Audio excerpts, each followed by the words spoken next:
नमस्कार। इन दिनों रुक रुक कर हो रही बारिश बेतिया शहर की पोल खोल कर रख दी है।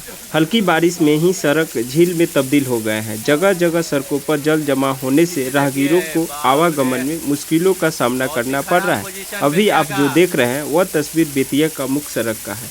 लालटेन चौक से लेकर सिविल कोर्ट तक पानी ही पानी देखने को मिल रहा है। Medical hospital road, Rajdeori, Meena market और कई जगहों पर मानसून की पहली बारिश में बेतिया शहर झील का रूप ले चुका है। सड़क पर हल्की बारिश के साथ ही जल जमाव की समस्या उत्पन्न हो जाने से राहगीरों को भारी परेशानियों का सामना करना पड़ रहा है, जिस कारण दिन के उजाले में भी आवागमन करना काफ़ी मुश्किल भरा होता दिख रहा है।